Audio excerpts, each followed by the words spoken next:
welcome. Thank you for having me. I'm here to talk about Cisco XDR, specifically the detection analytics and the Gen AI piece. And so I know that a lot of people like to talk. So I'm just going to say, go ahead and just say I said AI right out of the gate. So that's been an award for me. I'll also put it right in the title of the thing. There you go. So you guys can all pick on me for identifying that out of the gate. All right. This particular session, I'm going to walk through what is Cisco XDR, the data analytics and the pipeline in it, and then ultimately correlated incident. The longer I talk with slides is the less time I do a demo, so hopefully I don't talk that much and we can actually get over to looking at the product. It's much more interesting that way. So from the beginning, what is Cisco XDR? Cisco XDR is a collector of data from multiple security, in brackets, tools, where we apply analytics to that data to arrive at a detection of maliciousness and then provide response to that maliciousness through automated actions. It is, fundamentally speaking, it is a efficiency tool for the Security Operations Center. It is about accelerating that OODA loop, allowing a security analyst to make an observation, orientate themselves, make a decision, take an action faster than they would have done without said tool. It's an official objective, as we built the product out, is to make every tier 1 as effective as a tier 2. Now, fundamentally speaking, when we look at what it is because it is a collector and aggregator of data, or a collector and analyzer of data, integrations make XDR possible. No integrations, it does nothing. Otherwise it's just a dashboard, which literally does absolutely nothing. All value is achieved from integrations. I have broken down the integrations into 4 major surfaces. The first is data analytics and correlation. This is the biggest, hardest, most involved of the integrations, in the sense that we are going to take data in, put it into a data warehouse, we run analytics on top of it to arrive at those detections. This is the comprehensive integration, and which is the one that I'm going to talk through mostly about how the data analytics path works. The other 3 we can break down based on outcomes that we expect of them. So the bottom one here, asset insight and context, it's about integrating with things to get inventory information, so identifying assets. So integration surfaces like Cisco Secure Endpoint, Defender, CrowdStrike, etc., all have inside of them asset inventory. Meraki Systems Manager is another good example that has an asset inventory, where we can pull the asset inventory in and use that to define our assets. Threat hunting investigation is a surface level API integration with things that have data. So during investigation time, during a what I call enrichment, when we're building an incident, ask other integrated products what they know about these observables in our incident store. Things like, tell me what you know about this IP address, tell me what you know about this host name, and we bring that data back and we put it in the incident itself, or at investigation, which is display time. And then the bottom one here is automating and response. So this is integrating with other products to drive response actions back into the network or to the environment that we are deployed in. Okay, so the main thing I'm going to talk about is the data analytics and detection path. Where do we get incidents from?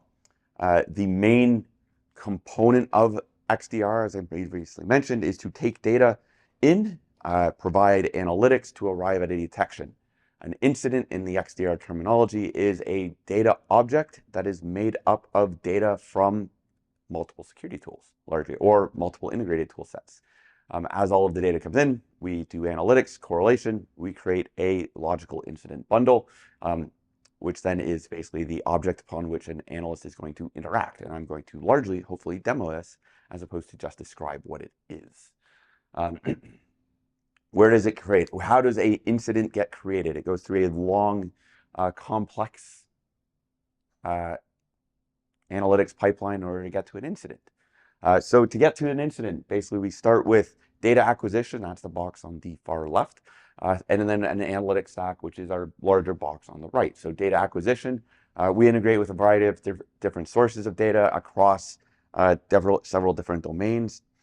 This includes different EDRs, we have native network telemetry, we have data coming in from integrated hosted infrastructure, AWS, GCP, and Azure are good examples. Data from the Identity Services Engine, and a handful of more different domains. Email, which includes email threat defense and Proofpoint as data sources that can come in and get analyzed. So what we do with all of those, so depending on the data source, some are APIs, some are streaming data, comes in, data is normalized, it goes into the data warehouse. Data warehouse is then basically where we run our analytics. The analytics stack goes through what I call an observation to alert model. Observations are algorithms that are running to look for certain things of interest in the data sets. We make an observation. Observations move to an alert on a probability-driven model. I call it probability A given B, which is Bayesian theorem. It's probability that this is an alert in the environment that we are in.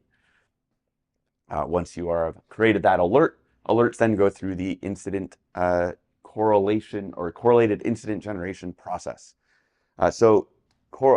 Before I get into that process, I just need to call out, we have what we have as native versus extended detections. Native detections in the realm of XDR are ones that we invent, or ones that we actually create a verdict. So for example, if you send NetFlow into Cisco XDR, we are going to use that to power several behavioral models. The behavioral models will go through that observation to an alert stage, generate an alert. That is a native detection, one in which we have created a verdict. We will say something like, this is a potential malicious activity, and assign a MITRE tactic and technique to the detection that we have made.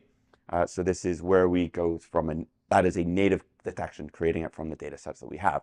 The native detections tend to fall through that probability model. We tune that probability model towards a high fidelity, low noise scenario. High fidelity, low noise, fidelity and noise are of course subjective. When we create a system that is that observation to alert model with high fidelity, low noise, it is important to note what that means, which is that alerts have passed the threshold for active notification. Being actively notified means, at a high fidelity, low noise way, means that not potentially every situation that is malicious actually passes that threshold. That's what the data is there. It resides in the database. You can search for it, you can try to find it, but generally speaking, alerting is at a high fidelity, low noise. Extended detection, on the other hand, extended detection is when we start with a data set that comes from an integrated product. EDRs are really good examples of that, where the data has a verdict in it. EDRs create detections. Detections have MITRE tactic and technique mappings. You have a verdict already that you can anchor off of, and then that becomes part of that is an extended detection, or things that we begin to extend by correlating other data on top of it. So native is verdicts we invent, extended is verdicts that come in from downstream. One of the common questions that I get is, what does an integration get me? I mentioned that we have integrations across a variety of domains. Integration, like if I send Cisco NVM into Cisco XDR, what does that do for me? We've been recently introduced the MITRE attack coverage map, which I will demonstrate hopefully, which will help you to actually understand what an integration gets you in terms of MITRE tactic and technique coverage in your environment. Okay, so correlated incident generation. So far what I've talked about is data path in the sense of basically creating what we'll call an alert. An alert is a singular, sometimes aggregated or notification of similar data. So it's basically an alert that says, so for, let's say we integrate with a endpoint product, such as Cisco Secure Endpoint. Cisco Secure Endpoint makes detections on a host. Those detections pass up, and let's say all of the detections, let's say you have a piece of malware that runs several times, you can actually observe that malware and its execution several different times. We'll aggregate that into a single alert. We'll say suspicious endpoint findings by persistence is a very common tactic. We're aggregating it up at that tactic level, and then that alert shows up in the console. Correlated incidents is about taking multiple alerts and bringing and reconstructing the attack chain, or the attack lifecycle, or the progression of that attack in the environment. So the correlation analytics attempts to take multiple alerts or multiple independent alerts across those different domains aggregate them together into a logical attack timeline. I'm going to drill this or break this green box down a little bit more in the next slide. Once you have the correlation analysis that says these alerts are related and we have a attack chain that is built, we then summarize that using generative AI, which will put a natural language descriptor on what has happened in this multi-stage attack or incident that has occurred in the environment. Once that is done, we then promote the incident into the UI so that it is visible to the user. Before that, it was just software constructs in the engine, promote it up into the UI. In the UI, it is then, or once it's in the UI, it is then risk scored. So the risk scoring algorithms continue to change as the incident may or may not gain additional data into it. An incident is never complete until you mark it as complete. It actually can continue to have more data be put into it as the detection analytics identify more alerts. And so the risk scoring, which I'll break down in a couple slides, this is about getting basically a prioritization queue in the incident, in the UI. And then final actions or final piece there is information enrichment. So the incident bundle, I mentioned that's data that has gone through the analytics stack. We have created the incident. We have all of the data that went through that front end of the system. Enrichment is just asking integrated products via API, what else can you tell me that is related to this incident? That data is then decorated on top of the logical incident bundle. Breaking down correlation momentarily. Correlation is about reconstructing the attack timeline. Attack timeline, which we use MITRE ATT&CK is the lexicon on which we talk about the MITRE attack timeline. So there are 14 different MITRE tactics right now that describe an attack timeline or the actions an attacker will take from reconnaissance through to impact. What we are doing is basically building out that attack timeline by correlating alerts.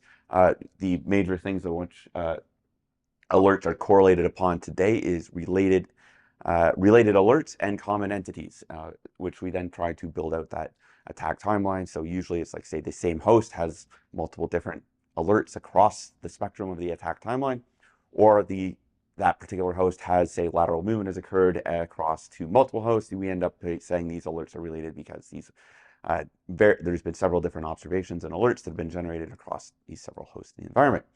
And then ultimately end up with high priority incidents basically being created in that incident view, as we were talking about. This is one little view of the attack chain, and I'll show this a little bit more in the UI, but I just like to reemphasize that we are reconstructing that attack timeline right now based on the entities involved. So entities are noun data that describes assets or objects that are connected to the network. Entity objects are things like IP addresses, host names, EDR identifiers. So in Cisco lexicon, that's things like the CMID, Cisco Managed Device Identifier. In the CrowdStrike or Defender, they also have a UUID variable that identifies an entity uniquely, which is really just the unique identification of the endpoint in the asset on its own. Once the attack chain is created, it is summarized in AI. The LLM that is generating this description is fantastic. I will actually show this in the UI because it's pretty good just to watch a attack that has spanned in some cases many months to actually get summarized in a very meaningful top-level description of the event. So the last thing I'm going to talk about before I switch over into a demo is incident scoring and prioritization. It is the last step in the generation of that incident. Scoring is a value between 1 and 1,000, where there are two major variables that influence that score. First is the detection risk, and the second is the asset value. The asset value by default is 10. I'll make a note about this in the next slide, I believe. Or no, actually I took it out. The asset value is default at 10. That is right now the only user configurable value that can actually influence the scoring. It's configured on the asset inventory or the asset page for an asset. Just set the value of it. Detection risk takes into account 3 different major variables, the MITRE tactics and techniques that are involved in the incident.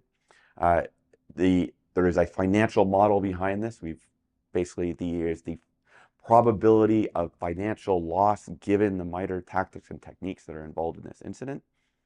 This comes from disclosures through past breaches, meaning these MITRE tactics and techniques that were seen in past breaches have resulted in financial loss. So given that we can now actually identify that, which is basically the probability that in this particular incident that they would result in financial loss, as well as the number of MITRE tactics and techniques. The more MITRE and tactic techniques that are involved really means the further along the attack life cycle this particular threat is, or this incident, and the more likely that it is actually high severity.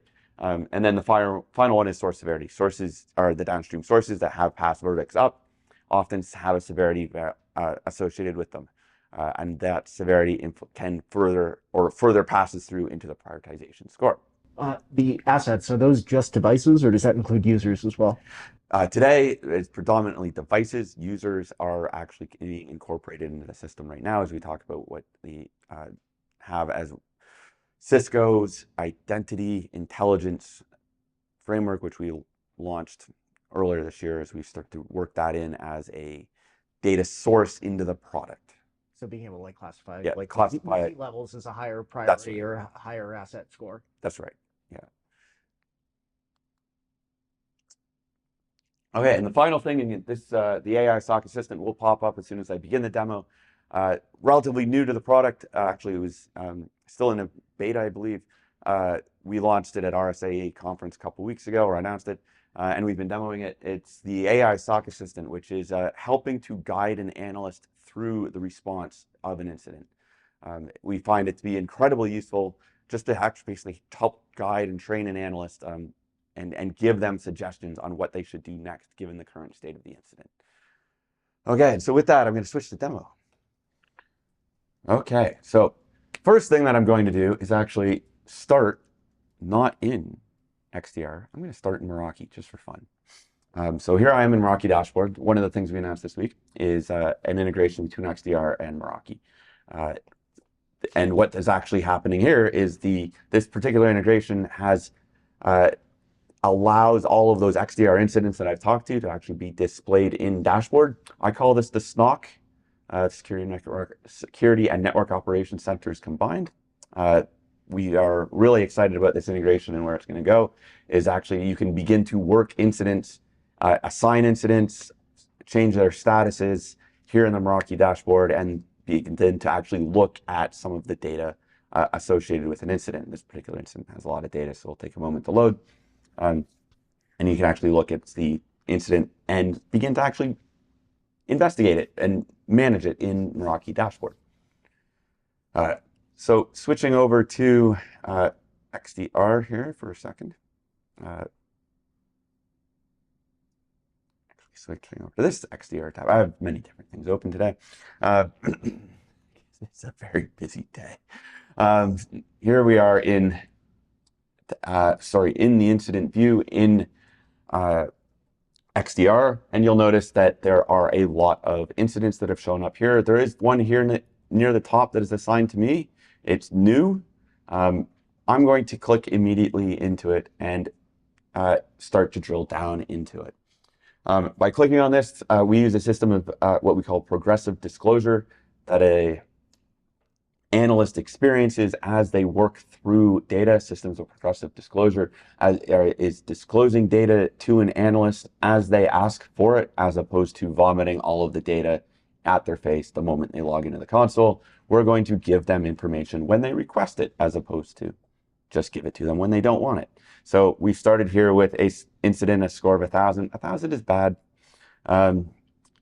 Escalating intrusion clusters via endpoint exploits and process misuse. We've opened this, it's spread out. As I mentioned, it is new, it's assigned to me. So as an analyst, I should probably do something about it. Scores here, you mouse over, you can see the top level MITRE tactics that are here, the title, the summary, and then the longer description here are generated by our AI. That is that relatively new feature that I was mentioning about summarizing an incident. We can actually see that this incident started on the 5th of April and ended on on the 11th of April for a total of about 6 days. The security alert chain indicated a series of suspicious and possible unauthorized activities within the company's network and environment. Multiple devices were involved, blah, blah, blah, blah, blah. This is the executive summary. The full description is a little bit longer. There's a lot more going on. We'll dig into that in a different screen just so we can read it. We can see the assets involved really quickly. And we're like, well, okay, score of 1,000. Looks like it was a big deal. We'll click on View Incident Detail, and it will pop us into the full detail of this particular incident. Now, the AI assistant has popped up, and it's starting to make recommendations to me. And you can actually see the incident is already assigned to users and is a new status. Do you want to edit the users and continue to do this? And actually, you know what? The first thing I'm going to do is I'm going to say, yes, this is a real incident. I'm going to confirm the incident. What happens here is the AI is making suggestions to me based on the current state of the incident and what it thinks is best to do next. And so it's going to execute a workflow. Workflows are, you can define them over here, and I'll break that down in a second. But right now it is executing what is the confirm incident workflow. It does take a moment to fully work because it is actually relatively involved. One of the things that it is doing, it is creating a WebEx Teams room to that for this incident and assigning the users that are involved or have been tagged to actually work on this incident to be in that side of that Teams room, as well as creating that full bundle and actually beginning what we'll call the work log for this incident. So I'm going to set that aside for a moment just so I can begin to review this incident with you. And here we are. We can actually see the incident. I'm going to actually expand this so you can see more of it because it's going to have a lot of data coming at you in a second. And so what has happened here is we actually we have a high level view of an incident where we've grouped all of the components involved, the processes, the devices, the endpoints, the IP addresses, the users that have been involved. And as we expand on these, we can actually just start looking at details. We can actually see things like the user Marple has executed these particular processes that are involved with these other assets. So the green lines are the relationships between the objects involved. We have the devices, the IP addresses, the users, the processes, and so on. And so we can begin to mouse over and look at our different executions or the different components and interactions that have occurred in this incident and how it has progressed through time. Remember, this is a top level. This is the current state of all of the component pieces of data. So we'll collapse this just for a second and we'll come back to it in a moment. We can actually look at the assets, the observables, the indicators, and all of the different components. I'm going to go really quick. Actually, I'm going to bring up the detailed description.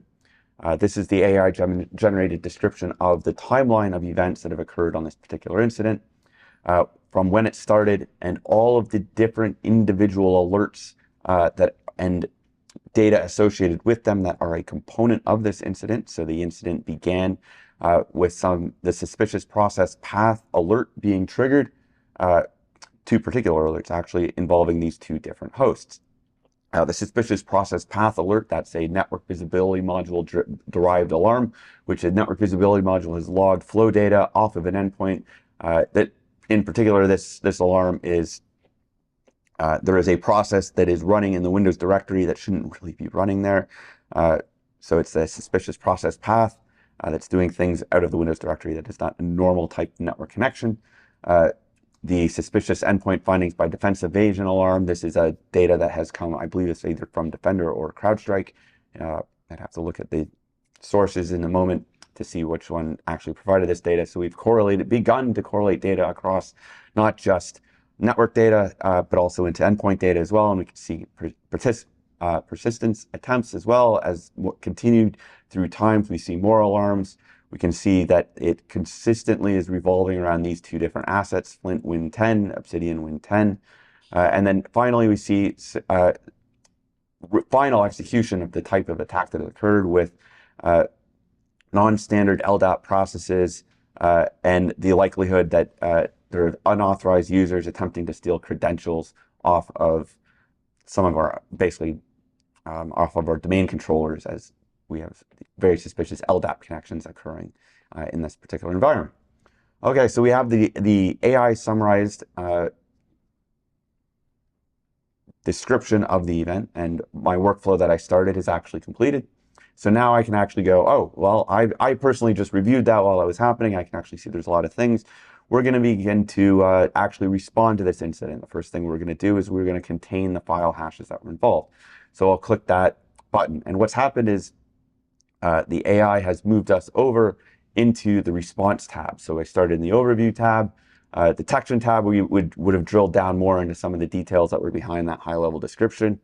The response tab is now we're going to begin to respond to the incident. Response walks us through the SANS pickerel model. So identification, containment, eradication, recovery. We're going to begin to slowly work through that. So the product has guides here, just basically giving you descriptions on what you might want to do in this environment.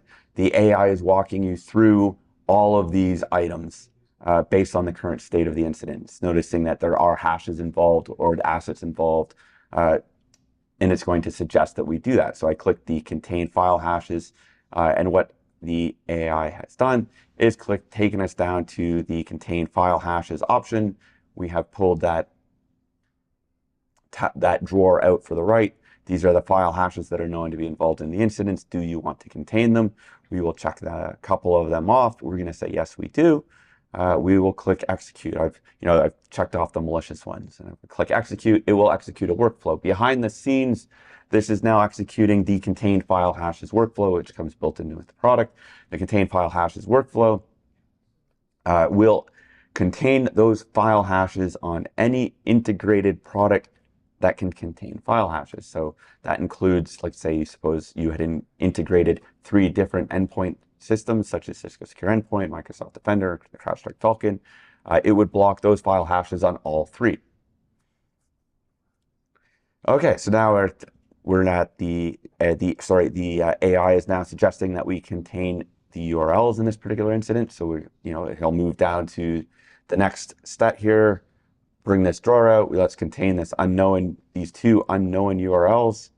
We'll execute that workflow. It'll block that workflow on any integrated product that we have a supported integration for that is able to contain URLs. Similarly, we're now about to identify vulnerabilities that are here. We'll make a note about the vulnerabilities that are on these particular assets. We'll execute that particular workflow. And we will contain the final assets that are involved, which will be Obsidian and this particular, we're not going to contain our domain controller. That would be really bad. And we will click execute, and we will execute on that. And so now you'll notice that we're getting different suggestions as the state of this incident continues to change. We're getting really closer to getting done. We're going to reset a couple of users' passwords. We'll do that. And we'll reset these 2 different user passwords, including the system user. That's not a good user to reset their password on. Final action is validate validate eradicated host and unquarantined assets. This is the unquarantined, or at this point, we would assume that you've gone on and actually done the validation on your own, but we will execute this workflow because given the state of this workflow, this is the last thing that's really involved in, or given the state of the incident, this is the last thing the AI is able to recommend to us. So we'll just unquarantine these particular assets, and we're basically reaching a end state. So the AI has no more recommendations given the state of this incident. We've done it all. It's just great. We've eradicated it all. And the final step is to flip over here to the end, and we'll generate a final report. Report takes a moment to generate, but the final step of this whole incident workflow is generating that full report. So all of the actions that have taken, the top level description, the long description, the incident summary, all of the assets involved, all of the SHAs, file hashes, everything except that we saw will be contained in this final report, as well as the work log that has occurred, and the actions associated with it.